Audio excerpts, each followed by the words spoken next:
जयपाल जादूगर, जिसका नाम सुनते ही उस वक्त के बड़े सगीर में बच्चे से लेकर बूढ़े तक सब खौफ और दहशत से कांप उठते थे, क्योंकि जयपाल तंत्र मंत्र और काला जादू करता था। वह कई सालों तक खुफिया तौर पर पुरअसरार पहाड़ की घार में बैठकर काला जादू सीखता रहा और एक बड़ा जादूगर बन गया। इसके पास काले जादू की इतनी खौफनाक ताकत थी कि इसका मुकाबला करने की किसी में हिम्मत न थी। उस जमाने में बड़े सगीर की सरजमीन पर इस्लाम का नूर अभी नहीं पहुंचा था। लोग जाहिल थे और अंधी अकीदत में डूबे हुए थे। कोई पत्थर के बुत को खुदा समझता, कोई आग को और कोई दरख्त को। खास तौर पर राजस्थान के मशहूर आना सागर के इर्द गिर्द सैकड़ों बुत मौजूद थे और रोजाना बुत परस्ती जारी रहती। इस पूजा के साथ साथ तंत्र मंत्र और काले जादू का खौफनाक खेल भी जुड़ चुका था। राजा पृथ्वीराज निहायत सख्ती से अपनी रियासत चलाता था और उसके दौरे हुकूमत में मजहबी रसूमात से हटने की कोई गुंजाइश न थी। इधर ख्वाजा मोइनुद्दीन चिश्ती राजस्थान के अजमेर की सरजमीन पर कदम रख चुके थे। वह कुरान का नूर फैलाने के लिए तशरीफ लाए थे। एक दिन जब राजा पृथ्वीराज पूजा शुरू करने वाला था तो दूर तारागढ़ पहाड़ की जानिब से मधुर अजान की आवाज आने लगी। यह आवाज सुनकर वह चौंक उठा। ऐसी आवाज, ऐसा सुर उसने पहले कभी न सुना था। यह न कोई शंख की आवाज थी, न मंत्र। राजा ठिठक कर रुक गया और सख्त गुस्से में बोला, यह आवाज कहां से आ रही है? मेरी पूजा में खलल डाला जा रहा है। यह आवाज तो बुद्ध के जिस्म से भी टकरा रही है। फौरन जाओ और तारागढ़ पहाड़ जाकर देखो, यह आवाज कहां से आ रही है और कौन है जिसने हमारी पूजा में मदाखलत की है। राजा के हुक्म पर चंद सिपाही गिरोह की सूरत में तारागढ़ की तरफ रवाना हुए। वहां जाकर देखा कि एक दरवेश चंद साथियों के साथ खड़े हैं। एक सिपाही आगे बढ़ा और बोला, आप कौन हैं और हमारी पूजा में रुकावट क्यों डाल रहे हैं? हमारे पूजा के वक्त आप ऐसी आवाज क्यों निकालते हैं जो हमारे राजा को बर्दाश्त नहीं? ख्वाजा मोइनुद्दीन चिश्ती ने निहायत नरम लहजे में फरमाया, मेरा नाम मोइनुद्दीन चिश्ती है। मैं अल्लाह का बंदा हूँ। अल्लाह के हुक्म और रसूल के फरमान पर यहाँ आया हूँ। ऐ मेरे अजीज भाइयों, तुम तो हम परस्ती में फंसे हुए हो। एक अल्लाह के सिवा कोई माबूद नहीं और मोहम्मद उसके आखिरी रसूल हैं। मैं तो इसी अजीम अल्लाह के हुक्म की तामील कर रहा हूँ। तुम्हें तो कोई तकलीफ नहीं होनी चाहिए। यह बुत तुम्हें कोई फायदा नहीं दे सकते। अब भी वक्त है कि बुत परस्ती छोड़कर एक अल्लाह की इबादत इख्तियार कर लो। यह सुनकर सिपाहियों ने कहा, देखो आप यहाँ से चले जाओ, वरना अगर हमारे राजा को पता चल गया तो आपको बहुत नुकसान पहुंचेगा। यह कहकर सिपाही वापस राजा के दरबार में आए और सारी बात बता दी। यह सुनकर राजा पृथ्वीराज सख्त गजबनाक हुआ। उसके दिल में एक ही बात थी कि किसी तरह इस फकीर को यहाँ से निकाल देना चाहिए, वरना हमारा हिंदू धर्म खत्म हो जाएगा। मगर वह कुछ बोला नहीं और खामोश रहा। अगले दिन राजा पृथ्वीराज ने एक बहुत बड़ी पूजा का इंतजाम किया। दूसरी तरफ ख्वाजा मोइनुद्दीन चिश्ती लोगों में जाकर इस्लाम की दावत दे रहे थे। इधर जयपाल जादूगर अपने तंत्र मंत्र और काले जादू की इबादत में मशगूल था। पूजा शुरू होने ही वाली थी कि फिर दूर से वही मधुर अजान की आवाज आने लगी। यह सुनकर राजा गुस्से से लाल हो गया और बोला, किसकी यह जुर्रत है कि बार बार हमारी पूजा के वक्त खलल डाल रहा है? जाओ उस फकीर को पकड़ कर लाओ। राजा के हुक्म पर फिर चंद सिपाही तेजी से तारागढ़ की तरफ रवाना हुए। वहां पहुंचे तो देखा कि वही दरवेश यानी ख्वाजा मोइनुद्दीन चिश्ती नमाज की हालत में है। असल में वह नहीं जानते थे कि वह क्या कर रहे हैं, इसलिए वह आगे बढ़ने लगे। ख्वाजा मोइनुद्दीन चिश्ती ने सलाम फेरा और दूर से कहा, आगे मत आओ, वहीं रुक जाओ। लेकिन उन्होंने न सुनी, क्योंकि वह अपने राजा का हुक्म बजा ला रहे थे। जब वह करीब आए ताकि उन्हें गिरफ्तार कर सकें, तो ख्वाजा मोइनुद्दीन चिश्ती ने एक मुट्ठी मिट्टी ली, बिस्मिल्लाहिर्रहमानिर्रहीम कहा और उनकी तरफ फेंक दी। यह होते ही एक मौजिजा रूनुमा हुआ। उनमें से कोई बहरा हो गया, कोई अंधा और कोई चीखने लगा। यह देखकर सब के सब भाग खड़े हुए। यह खबर फौरन राज दरबार तक पहुंच गई। राजा पृथ्वीराज सख्त गुस्से में आ गया और कहने लगा, किसकी यह जुर्रत है कि हमारा मुकाबला करे? किसी भी तरह उसे गिरफ्तार करना होगा। तब वजीर ने कहा, राजा महाराज, इसकी ताकत देखकर लगता है कि वो कोई आम आदमी नहीं है, वो एक जादूगर है, वरना एक मुट्ठी मिट्टी से इंसान को अंधा और बहरा कैसे कर सकता है? उसे शिकस्त देने के लिए हमें कोई दूसरा तरीका अपनाना होगा। वो दरवेश हमारा शदीद दुश्मन है। वो हमारे धर्म को छोटा करना चाहता है और उसे मिटाना चाहता है। तब राजा पृथ्वीराज ने पूछा, वजीर महाराज, फिर क्या करना चाहिए? वजीर ने कहा, राजा महाराज, उसका मुकाबला करने के लिए जयपाल जादूगर की जरूरत है। सिर्फ वही उसे हरा सकता है। इसके बाद राजा पृथ्वीराज ने चंद सिपाहियों से कहा, जाओ जयपाल जादूगर से कहो कि राजा ने उसे तलब किया है। ये हुक्म मिलते ही सिपाही जयपाल जादूगर के पास रवाना हुए। उधर जयपाल जादूगर अपने काले जादू और तंत्र मंत्र की मदद से उड़ता फिर रहा था। उसने अपने जादू के जरिए ऐसी ताकत हासिल कर ली थी। जब राजा के सिपाही जयपाल जादूगर के पास पहुंचे तो देखा कि वो अपने तंत्र मंत्र और काले जादू में गहरे ध्यान में है। कुछ देर बाद जयपाल जादूगर ने कहा, क्या बात है, तुम यहां क्यों आए हो? सिपाहियों ने कहा, महाशय, आपको राजा ने बुलाया है। जयपाल जादूगर ने कहा, ठीक है, फिक्र न करो, मैं अभी चलता हूं। फिर जयपाल जादूगर अपने जादू के जोर पर राज दरबार की तरफ रवाना हुआ और सिपाही उसके पीछे पीछे चलने लगे। दरबार में पहुंचकर जयपाल जादूगर ने कहा, राजा महाराज, आपने मुझे क्यों बुलाया? राजा पृथ्वीराज ने कहा, जयपाल, हम बहुत बड़ी मुसीबत में हैं। न जाने कहां से एक जादूगर आया है जो हमें बार बार नुकसान पहुंचा रहा है और हिंदू धर्म को जलील कर रहा है। वो कहता है कि हिंदू धर्म तो हम परस्ती है और ये मूर्तियां हमें कुछ नहीं दे सकती। क्या तुम ये बर्दाश्त कर सकते हो? क्या तुम चाहते हो कि बड़े सगीर से हिंदू धर्म मिट जाए? क्या तुम चाहते हो कि कोई तुम्हें शिकस्त दे? ये सुनते ही जयपाल जादूगर सख्त गुस्से में आ गया और बोला, मुझसे बड़ा जादूगर इस भारत में कोई नहीं है। मुझे हराएगा वो कौन है और भारत से हिंदू धर्म मिटा देगा? इतनी जुर्रत किसकी है?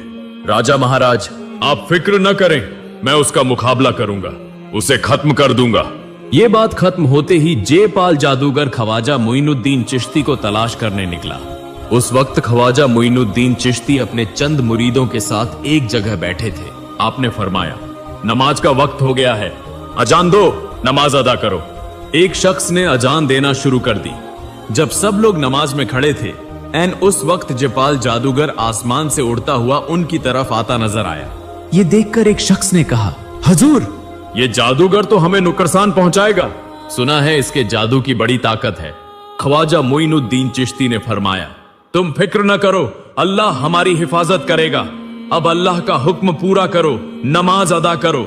ये कहकर आपने नमाज शुरू की।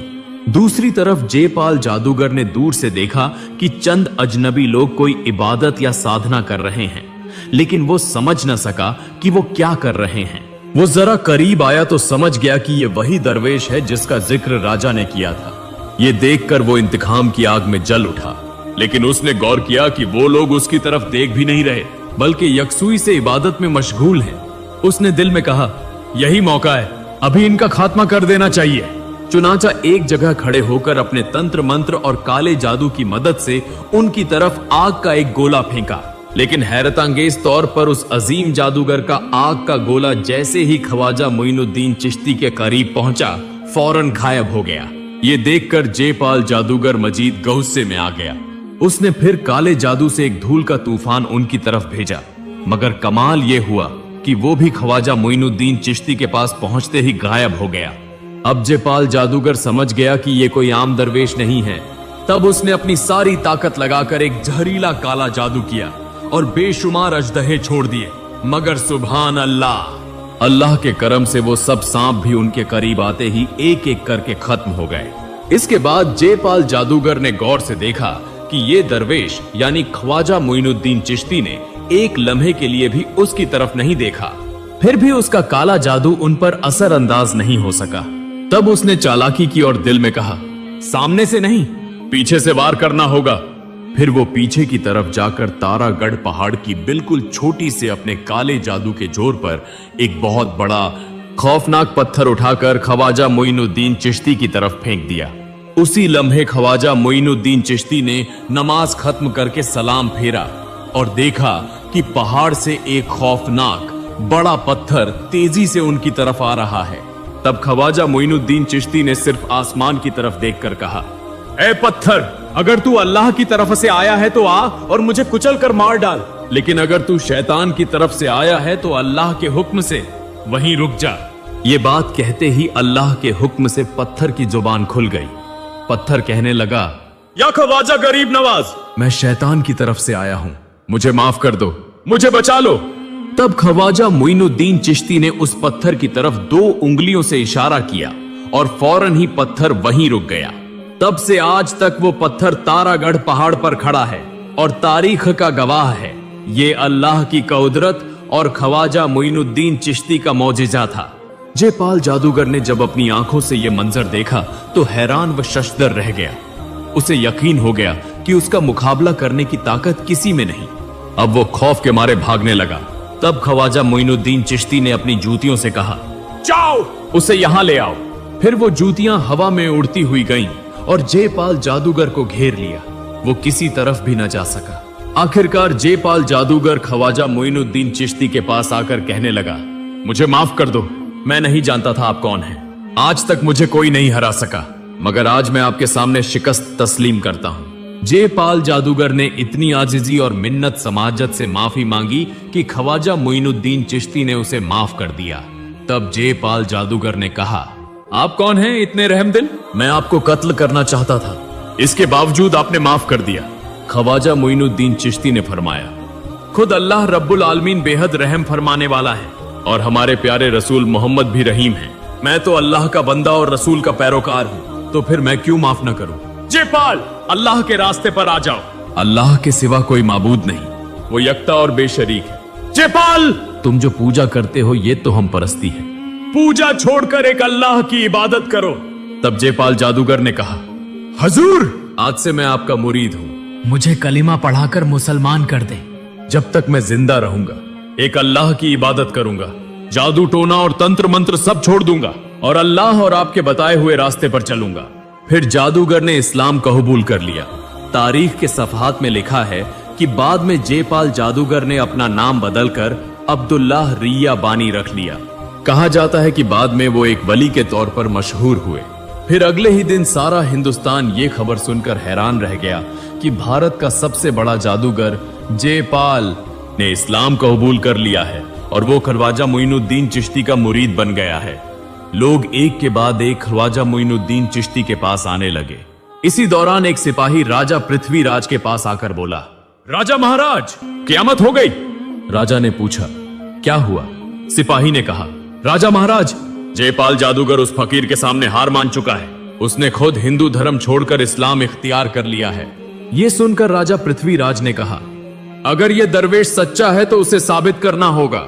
हम उसे अपनी आंखों से देखेंगे। जाओ, हमारे मुल्क के सबसे बड़े पुजारी को बुला लाओ, उसके सामने उस दरवेश का इम्तिहान होगा। और जाओ, उस दरवेश को भी खबर दो। उस वक्त के हिंदुस्तान की गली कूचों में हिंदू भक्तों का शोर, हर तरफ घुंघरू, शंख और मंत्र की आवाजों के सिवा कुछ न था। शहर के बीचों बीच एक हिंदू पुजारी रहता था जो इतना मशहूर था कि दूर दूर से लोग उसकी पूजा लेने आते थे।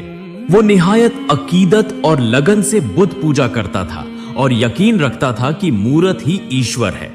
एक दिन वो पूजा करने के लिए मंदिर जा रहा था कि रास्ते में उसने चंद लोगों को खड़े सरगोशियां करते देखा। वो रुक गया और उनके पास जाकर बोला, क्या तुम्हें पता नहीं कि पूजा का वक्त हो गया है? सब मंदिर जाने के बजाय यहाँ क्या कर रहे हो? इस वक्त एक शख्स ने कहा, पुजारी महाराज, क्या आपने कुछ सुना नहीं? पुजारी ने कहा, क्या बात है, बताओ तो। उन्होंने कहा, सुना है कि अजमेर में न जाने कहां से एक दरवेश आए हैं जिनके पास ऐसी ताकत है कि भारत का सबसे बड़ा जादूगर जयपाल भी उनके सामने हार गया है। वो कहते हैं कि अल्लाह एक है और उसके हुक्म से पत्थर भी बोल उठते हैं। ये सुनकर कई लोग इस्लाम कबूल कर रहे हैं। पुजारी ये सुनकर सख्त गुस्से में आ गया और बोला, ये कभी बर्दाश्त नहीं किया जा सकता। सदियों से भारत के लोग बुद्ध पूजा करते आ रहे हैं और अब ये सब झूठ करार दिया जा रहा है। फौरन ये खबर राजा पृथ्वीराज के कानों तक पहुंचानी होगी। ये कहकर वो मंदिर की तरफ रवाना हो गया, मगर राजा तक पहुंचने से पहले ही राजा की फौज उस पुजारी के पास आ गई और बोली, पुजारी महाराज, राजा ने आपको फौरन तलब किया है, बहुत अहम मामले पर बात करनी है। फिर उस पुजारी ने देर न की और फौरन राज दरबार में हाजिर हो गया। राज सिंहासन पर राजा पृथ्वीराज बैठा था और चारों तरफ सिपह सालार, वुजरा और मशहूर पंडित मौजूद थे। उस वक्त राजा पृथ्वीराज ने कहा, पुजारी महाराज, हमारा धर्म अब खतरे में है। एक दरवेश शहर में आकर कह रहा है कि बुद्ध झूठ है, अल्लाह सच्चा है।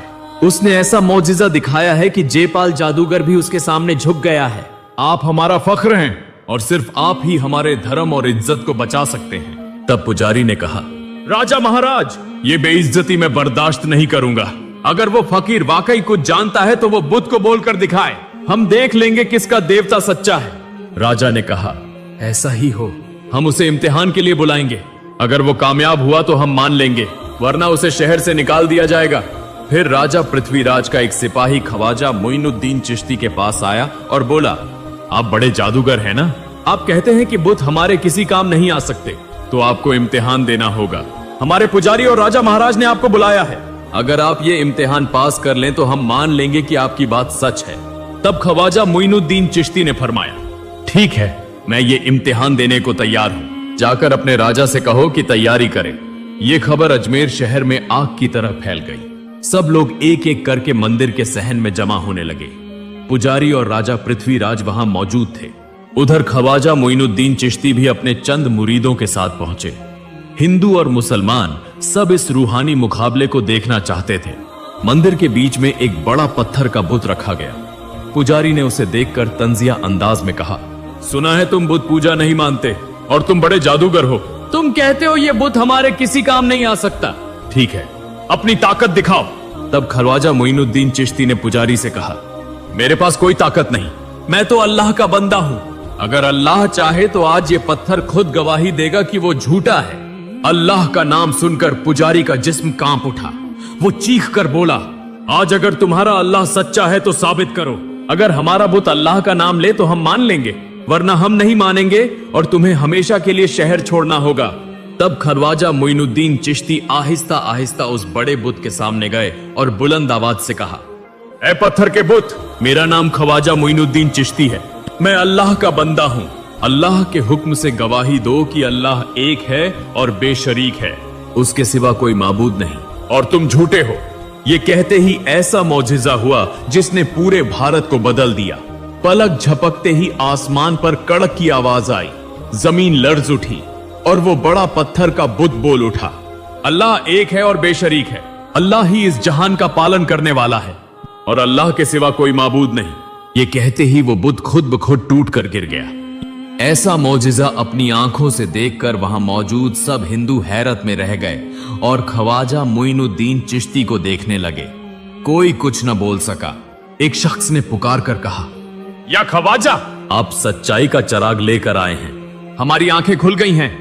दूसरे ने बेख्तियार कहा, या ख्वाजा मोइनुद्दीन चिश्ती, आज से हमारी आंखें खुल गई। अल्लाह सच्चा है, अल्लाह के सिवा कोई माबूद नहीं, हमें इस्लाम कबूल करा दें। यूं उस दिन एक के बाद एक लोग कलिमा पढ़कर मुसलमान हुए। मुहतरम नाज़रीन, ये तमाम वाकयात अनीसुल अरवाह और सीरुल अख्ताब नामी किताब में दर्ज हैं, जो फारसी जबान की कदीम तरीन सवानिह उमरियों में से एक है और जिसे ख्वाजा बाबा के एक करीबी मुरिद ने तहरीर किया था। मुहतरम नाज़रीन, ख्वाजा मोइनुद्दीन चिश्ती ऐसे अल्लाह के वली थे जिन्होंने कभी खुद को बड़ा नहीं समझा, बल्कि हमेशा अपने आप को गरीब, आजिज और अल्लाह का एक छोटा सा बंदा समझा। और यही आजिजी, यही मोहब्बत उन्हें हिंदुस्तान का एक अजीम इंसान बना गई।